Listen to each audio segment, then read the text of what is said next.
नमस्कार दोस्तों, मेरा नाम है अभिषेक और स्वागत है एक बार फिर से आप सभी का editorial with Abhishek YouTube channel में।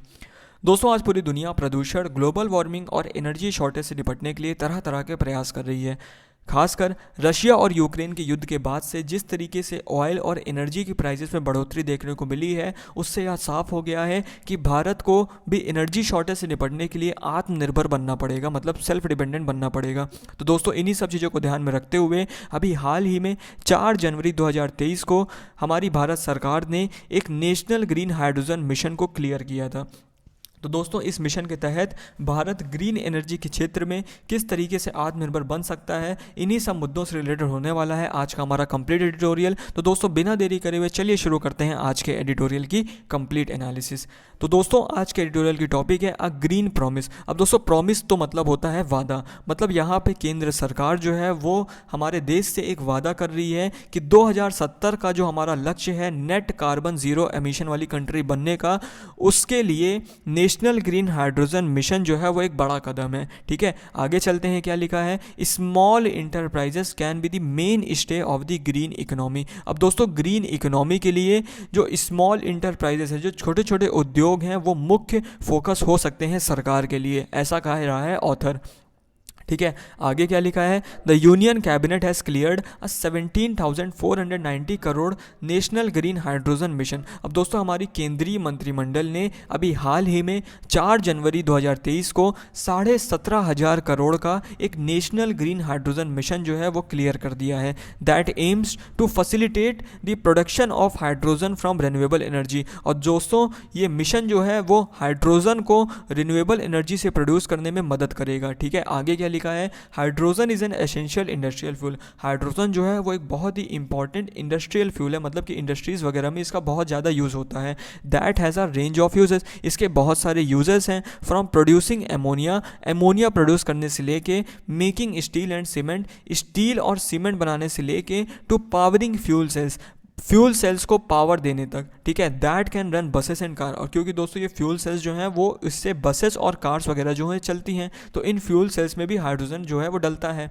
However, the cheapest way to manufacture this is to rely on fossil fuels such as coal and natural gas। लेकिन दोस्तों, अगर हम बात करें हाइड्रोजन की, तो दोस्तों सबसे जो सस्ता तरीका है हाइड्रोजन को प्रोड्यूस करने का है वो है फॉसिल फ्यूल से, जैसे कि कोल से और नेचुरल गैस से। लेकिन एक डिसएडवांटेज है। डिसएडवांटेज क्या है कि दोस्तों, जब हम फॉसिल फ्यूल और नेचुरल गैस का यूज़ करके हाइड्रोजन जैसी ग्रीन फ्यूल को प्रोड्यूस करेंगे तो इसके दौरान भी कार्बन एमिशन होगा। और दोस्तों, हमें यही कार्बन एमिशन तो रोकना है।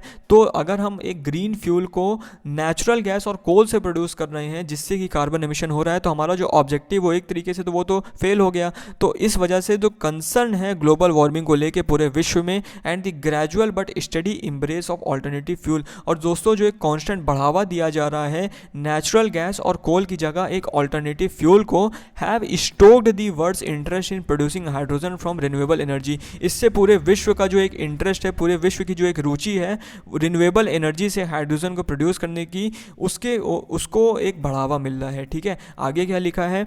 This however is relatively expensive. लेकिन दोस्तों, बोला जा रहा है कि हाइड्रोजन को सोलर एनर्जी और विंड एनर्जी से प्रोड्यूस करना हमको रिलेटिवली कोल और फॉसिल फ्यूल के मुकाबले महंगा पड़ रहा है। It cost between $0.9 to $1.5 to produce a kilogram of hydrogen from coal. यहाँ बोला जा रहा है दोस्तों, अगर हम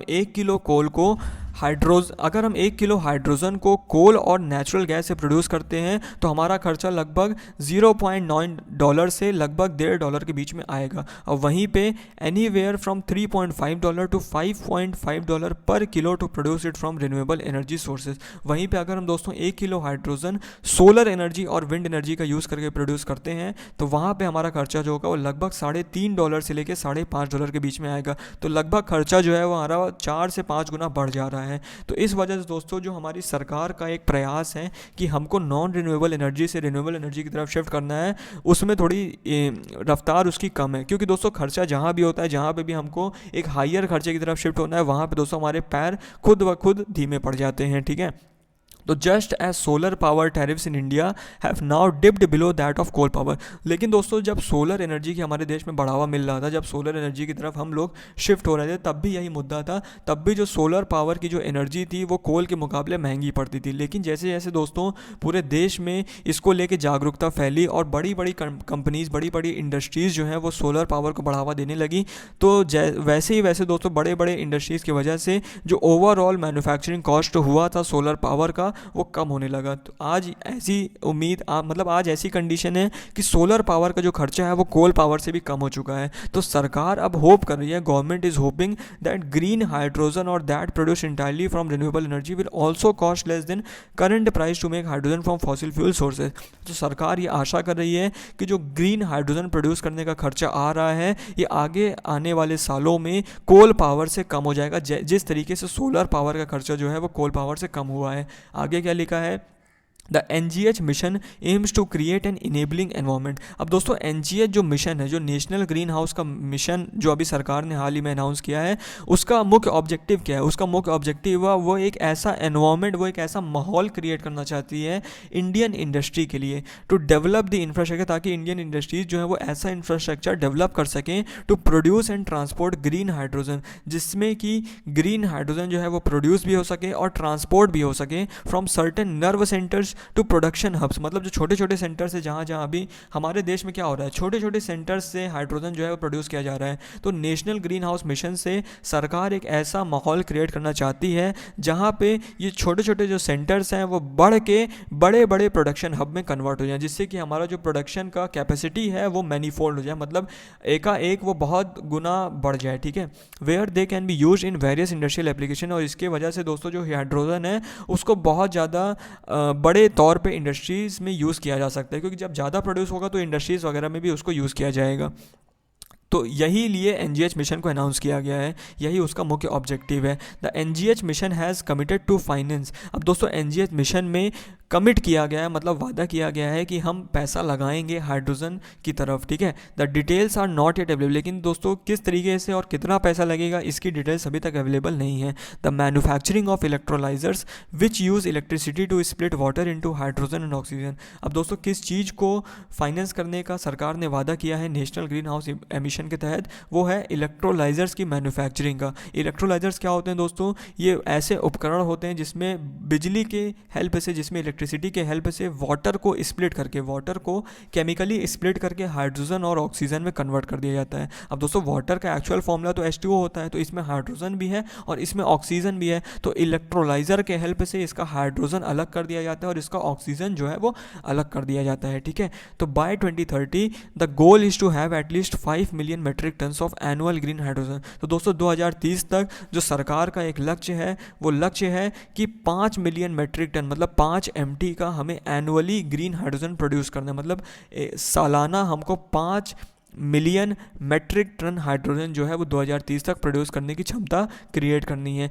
electrolyser capacity of 60 to 100 gigawatt. और दोस्तों जो इलेक्ट्रोलाइज़र है उसकी कैपेसिटी को बढ़ा के 60 से 100 गीगावाट तक करना है। And 125 gigawatt renewable energy capacity for green hydrogen. और ग्रीन हाइड्रोजन के लिए एक 125 गीगावाट का रिन्यूएबल एनर्जी कैपेसिटी बनाना है और इससे रिलेटेड जो ट्रांसमिशन नेटवर्क्स हैं उनको क्रिएट करना है। मतलब सरकार ने 2030 तक के लिए भी कुछ लक्ष्य रखे हैं। अब देखने वाली बात है क्या ये लक्ष्य सरकार अचीव कर पाती है कि नहीं।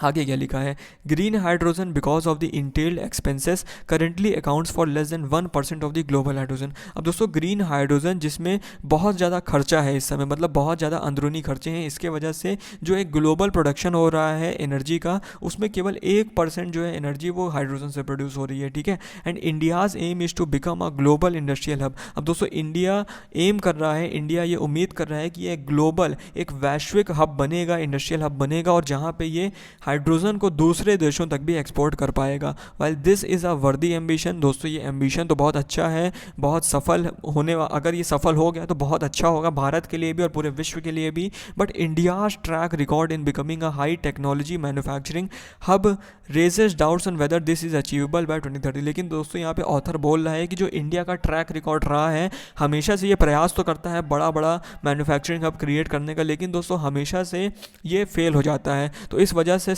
ऑथर को यहाँ डाउट है कि क्या 2030 तक सरकार ने जो लक्ष्य रखा है क्या इसको अचीव कर पाएगी भी कि नहीं, ठीक है। और इंडस्ट्रियल हब बनना तो दूर की बात। Despite policies India has not manage to be a net exporter of solar cell. अब दोस्तों बहुत सारी पॉलिसीज़ तो सरकार ने सोलर एनर्जी को लेके भी क्रिएट करी थी, लेकिन आज तक इंडिया जो है वो एक सोलर एनर्जी सोलर सेल्स का नेट एक्सपोर्टर नहीं बन पाया है। सेमी कंडक्टर्स और विंड, ना ही सेमी कंडक्टर्स का एक्सपोर्टर बन पाया है और ना ही विंड पावर का एक्सपोर्टर बन पाया है। This is because India's underlying manufacturing base continues to be weak. और दोस्तों इसकी मुख्य वजह है कि जो इंडिया का जो मैन्युफैक्चरिंग बेस है वो इतना ज़्यादा कमज़ोर है कि यहाँ पे इंडिया में जो फॉरेन फंड्स हैं, जो पैसा है, जो सरकार की पॉलिसीज़ हैं, उनका ढंग से उपयोग तक नहीं किया जा पा रहा है।